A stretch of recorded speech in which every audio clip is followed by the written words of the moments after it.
O CloudStack permite que o administrador da nuvem defina e gerencie com precisão quais recursos estão disponíveis e para quem. Para tal, primeiramente precisamos entender alguns conceitos básicos. O primeiro conceito é o conceito de conta, que no CloudStack representa um cliente que utiliza os serviços da nuvem. Essa conta pode ser acessada ou não por diversos usuários, ao ponto que uma organização inteira pode utilizar uma mesma conta. Um usuário, por sua vez, é um integrante da conta, estando relacionado a uma única conta. Ele possui acesso apenas aos recursos que foram alocados para a conta a qual ele pertence e recebe o mesmo nível de privilégios dela. Um domínio, por sua vez, contém diversas contas. Essas contas geralmente possuem um relacionamento lógico entre si, e os domínios são utilizados para limitar os recursos que serão entregues aos usuários e as contas desse domínio. Os projetos são estruturas criadas para organizar contas, usuários e recursos.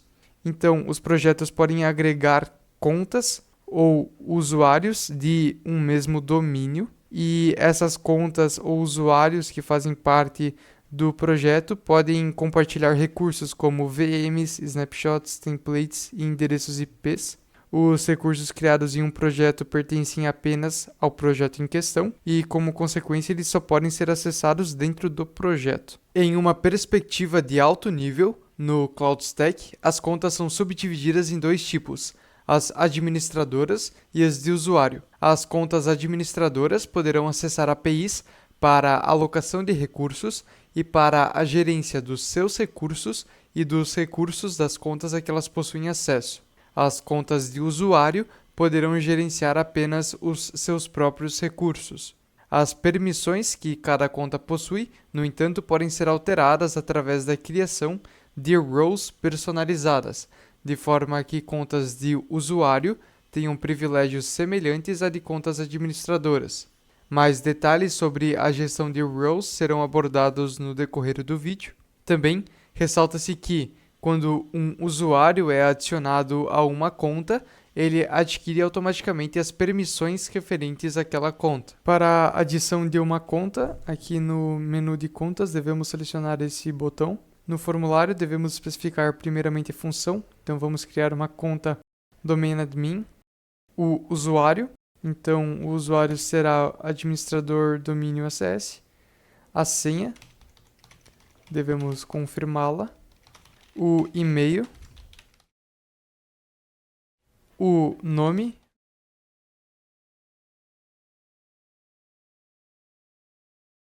o domínio, por hora vamos manter como roots, o nome da conta. Esse nome da conta é opcional. Caso ele seja omitido, a conta criada terá o nome igual ao nome de usuário. O fuso horário, São Paulo, fuso horário de Brasília. E ao confirmar a operação, a conta é criada com sucesso. Podemos acessar a página de detalhes de uma conta ao selecioná-la. Na aba Recursos, podemos observar os recursos que estão sendo consumidos atualmente pela conta. O CloudStack atualiza periodicamente o consumo de recursos, porém é possível forçar a atualização da contagem de recursos ao selecionar essa opção. Além disso, é possível configurar os limites da conta, manipular suas configurações e observar os eventos relacionados a ela. Ainda podemos editar a conta, podemos desabilitá-la, bloqueá-la e removê-la. Ao remover uma conta, todos os usuários e recursos atrelados a ela, como VM, snapshots, templates, volumes, entre outros, também são removidos. Existem duas formas de configurar o acesso de uma conta. A primeira é através da definição dos limites dos recursos que ela pode acessar. Isso pode ser feito através da aba Configurar Limites. Para definir que a conta tenha no máximo 10 VMs, por exemplo, podemos editar esse campo quantidade máxima de VMs de usuário e definir o valor de 10 e enviar o formulário. Então, os limites foram aplicados com sucesso. A segunda forma de configurar o acesso de uma conta é através da edição das suas configurações na aba de configurações. Então, para editar uma configuração, por exemplo, a configuração Allow Public User Templates, que indica se usuários podem criar ou não templates públicos, devemos selecionar o botão de edição da configuração e digitar o novo valor da configuração. Como essa é uma configuração booleana, devemos digitar true para verdadeiro e false para falso. Então, aqui estamos definindo essa configuração para o valor de falso para impedir que usuários criem templates públicos. Então, a configuração foi aplicada com sucesso. Podemos também resetar o valor para o valor padrão através desse botão.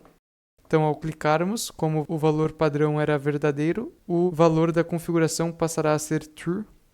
Então, o valor da configuração foi resetado para o valor padrão, portanto, ele é verdadeiro. Além disso, como mencionado anteriormente, o CloudStack provê a possibilidade de desativar e de bloquear uma conta. A desativação de uma conta impede usuários da conta de acessar e gerenciar qualquer recurso e desliga as VMs dos usuários de maneira automática. Para desabilitar, devemos então selecionar aquele botão e confirmar a operação. Então, a conta está desativada, desabilitada. Para habilitar a conta novamente, devemos selecionar este ícone. Então, a conta foi ativada. O bloqueio de contas é semelhante à desabilitação, diferenciando-se pelo fato de que o bloqueio apenas impede os usuários de criar e de gerenciar novos recursos. Os recursos já existentes não são afetados, então para bloquear basta selecionar aquele botão e confirmar a operação. Para desbloquear, devemos selecionar esse botão de ativação e confirmar a operação.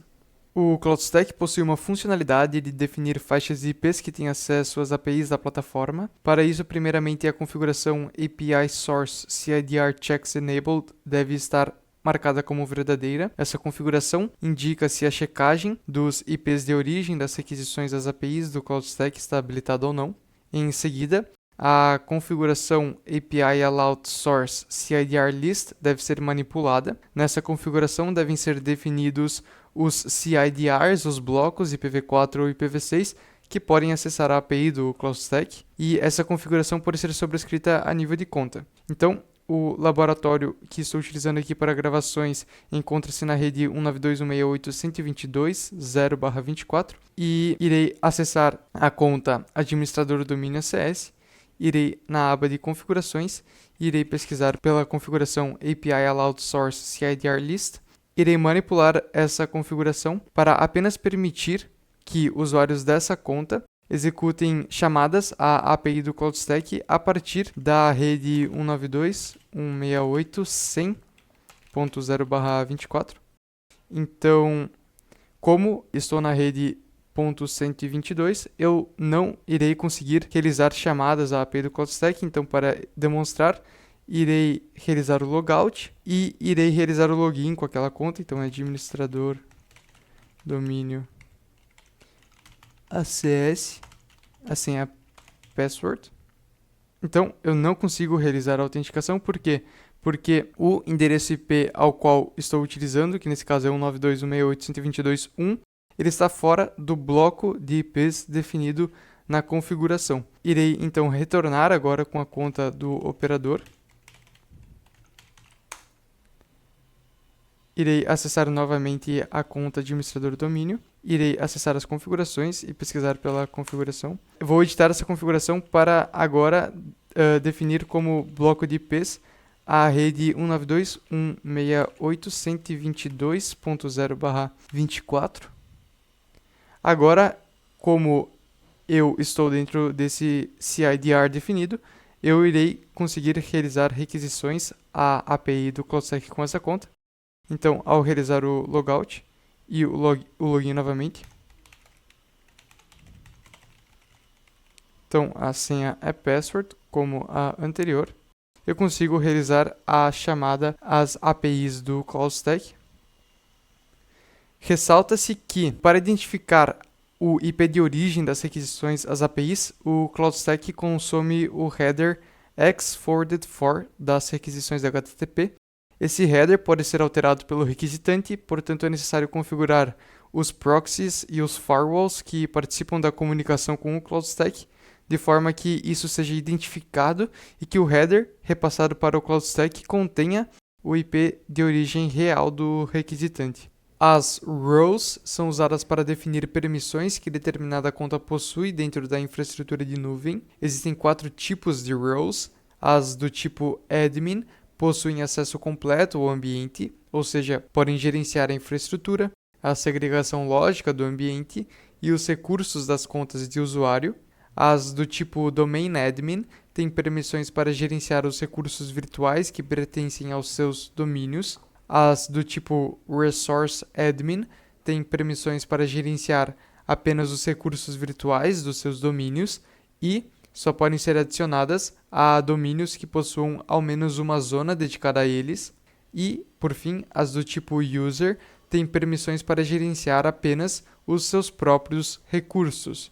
Existem algumas roles padrões que não podem ser editadas nem deletadas. É possível realizar a criação de roles personalizadas ao selecionar essa opção. No formulário, devemos especificar um nome e podemos especificar uma descrição para a identificação da role. Devemos especificar se a role a ser criada é baseada em tipo ou em função.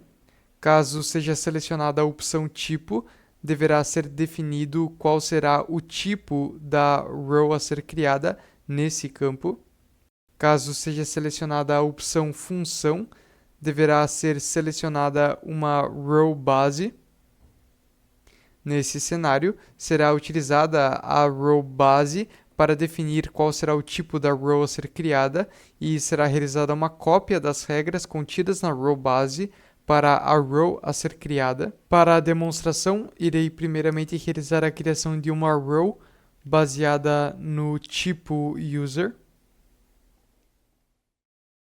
Ao acessar os seus detalhes, observamos que o tipo da role é user. Além disso, a aba de regras apresenta o conjunto de regras da role. Observa-se que esse conjunto é vazio, portanto, as regras devem ser adicionadas uma a uma. Agora, irei realizar a criação de uma role baseada na função user.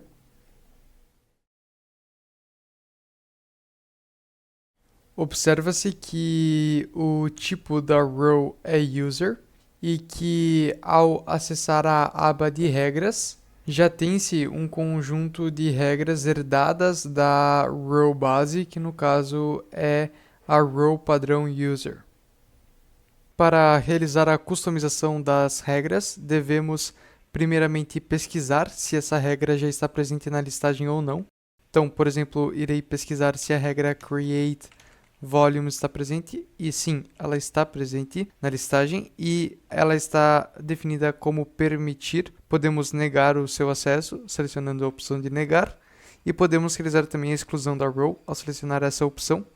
Caso a regra não esteja presente, por exemplo, a API Create Network Permissions ela não está presente aqui, nós podemos adicioná-la. Então, podemos selecionar esse campo, inserir o seu valor e selecionar a API. Podemos então ou negar ou permitir o acesso a essa API. Então vamos permitir o acesso à API Create Network Permissions. Podemos opcionalmente adicionar uma descrição nesse campo e selecionar essa opção para adicionar a regra na listagem de regras. A regra Create a API Create Network Permissions foi definida como permitir, então contas criadas a partir dessa role poderão executar essa API. Ela tem essa descrição, também pode ser apagada ao clicar nessa opção. As regras podem ser exportadas ao selecionar essa opção. Ainda podemos editar a role ao selecionar essa opção e podemos deletá-la ao selecionar essa opção. Ressalta-se que uma role que está em uso por uma conta não pode ser deletada. é necessário remover a conta que a utiliza primeiramente.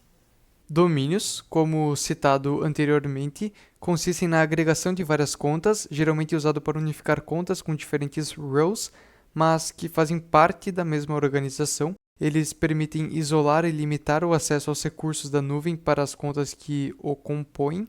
Os domínios no CloudStack são organizados em uma estrutura de árvore, na qual o nó raiz da árvore é o domínio padrão, chamado de root. Como ele é pai de todos os outros domínios, possui acesso a todos os recursos da nuvem e ele não pode ser deletado ou ter o acesso aos seus recursos da nuvem reduzidos. Ao adicionar um novo domínio, ele será criado como filho do domínio que está selecionado. Então, por exemplo, ao adicionarmos um domínio organização W, esse domínio será filho de root, porque o domínio root que está sendo selecionado no momento. Então, o domínio organização W foi criado, ele é filho de root.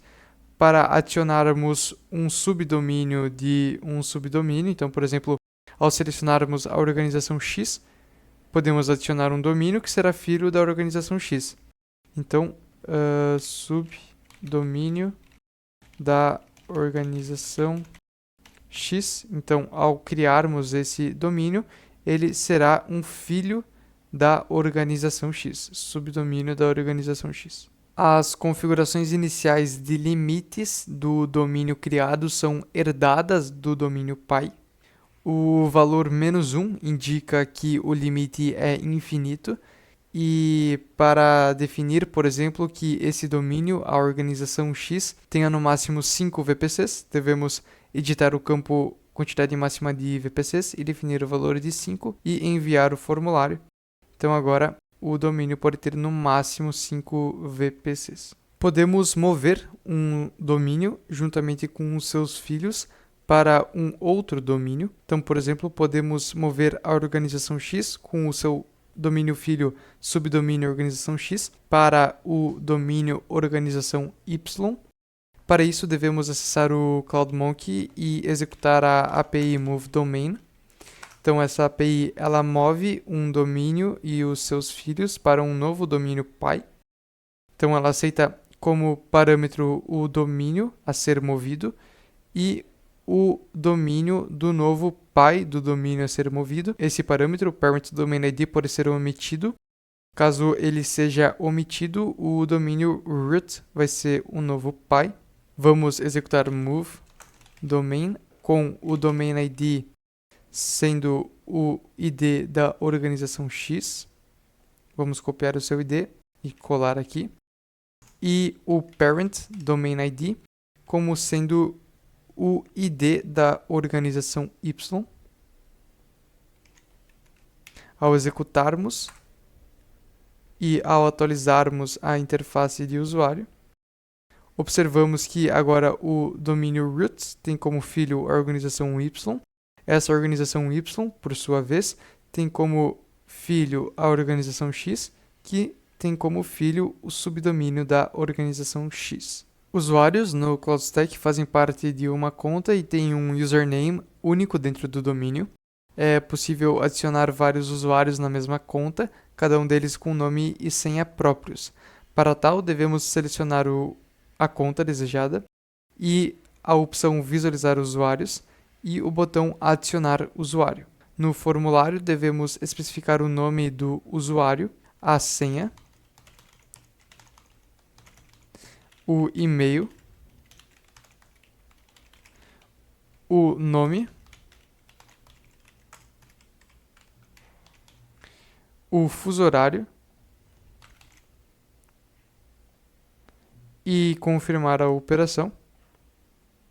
Então, o usuário 2.ss foi criado com sucesso. Podemos visualizar os seus detalhes ao selecionar o seu link. Então, aqui tem os detalhes do usuário, os eventos relacionados ao usuário. Podemos editar as suas informações ao clicar nesse botão. Podemos editar a sua senha a partir dessa opção. Podemos gerar chaves de API para ele. Podemos realizar a desativação do usuário. Podemos habilitá-lo novamente. Podemos realizar o bloqueio do usuário e habilitá-lo novamente. E esse processo de desativação, desabilitação e bloqueio do usuário é igual a desabilitação e bloqueio de uma conta. E podemos excluí-lo ao selecionar essa opção.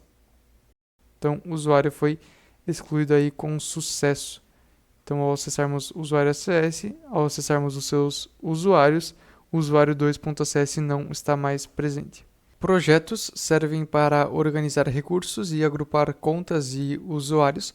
Por padrão, tanto usuários administradores quanto usuários regulares podem criar um projeto, sendo o criador do projeto automaticamente o administrador dele. A configuração global Allow User Create Projects determina se um usuário final, um usuário regular, pode criar um projeto ou não. O valor padrão é true, e então ao definirmos essa configuração para falsa, os usuários regulares não poderão criar projetos. Para criar um novo projeto, devemos acessar o menu Projetos e clicar nesse botão. No formulário devemos especificar um nome e uma descrição e confirmar a operação. O projeto foi criado com sucesso. Ao acessar os detalhes de um projeto, podemos observar os recursos que foram consumidos pelo projeto nessa aba de recursos e podemos ir na aba de limites para definir os limites de consumo de recursos. Esses limites iniciais são herdados dos valores definidos pelas configurações globais max project. Então aqui esses valores serão os valores iniciais dos limites de recursos disponíveis aos projetos. Então, por exemplo, aqui está definido que a quantidade máxima de templates é de 20. Ao navegarmos até o projeto em questão, vamos observar que a quantidade de templates disponíveis é de no máximo 20. Projetos possuem roles que possibilitam permitir ou não permitir o acesso a determinadas APIs a nível de projeto. Para criar uma role de projeto, devemos selecionar essa opção e especificar um nome e uma descrição. Então, role projeto. E para confirmar a operação, basta selecionar a opção OK. Em seguida, devemos selecionar esse ícone de expansão localizado no lado esquerdo do nome da role para adicionar as regras, as rules, as APIs, e se o acesso a essa API, por exemplo, nesse caso Add Annotation, é permitido ou não. Então vamos permitir, por exemplo, o acesso a essa regra Add Annotation. Vamos List Annotations, vamos negar o acesso a essa API. E esse processo é bem similar, então, ao processo de gerenciamento de permissões de regras para roles normais. Então, a regra pode ser deletada a partir desse botão. E a role, como um todo, pode ser deletada a partir desse botão. Para realizar a adição de contas e usuários em um projeto, devemos selecionar essa opção. No formulário renderizado existem duas abas, a aba de adicionar uma conta ao projeto e a aba de adicionar um usuário ao projeto. Então, vamos adicionar a conta usuário.acs ao projeto. Aqui tem-se a opção de definição da role que o usuário adicionado terá dentro do projeto. Caso esse campo não seja definido, a role da conta do usuário em si entrará em vigor. Então, vou deixar em branco. Então, o usuário ACS, a role dele será a role da própria conta usuário ACS. Vou selecionar o botão de confirmação de adição. Então, a conta foi adicionada com sucesso no projeto. Ao acessar a aba de contas, vamos observar que a conta usuário ACS foi adicionada como um usuário regular. Através da configuração global Project Invite Required, é possível definir se o usuário a ser adicionado no projeto precisa aceitar o convite para ser adicionado ou não.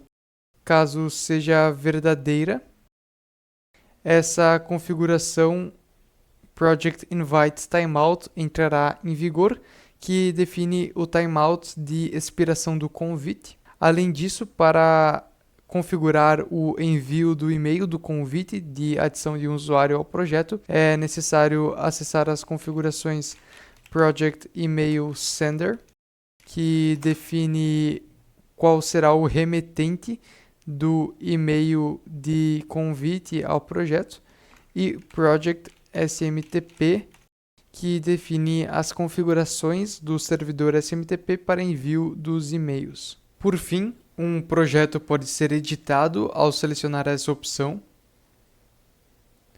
pode ser suspenso ao selecionar essa opção. Ao suspender um projeto, as contas e os usuários que participam do projeto não poderão acessar ou usar os recursos destinados ao projeto. Além disso, novos recursos e usuários não poderão ser adicionados ao projeto. Uma vez suspenso, ele pode ser ativado novamente a partir dessa opção. É possível realizar a deleção de um projeto ao selecionar essa opção.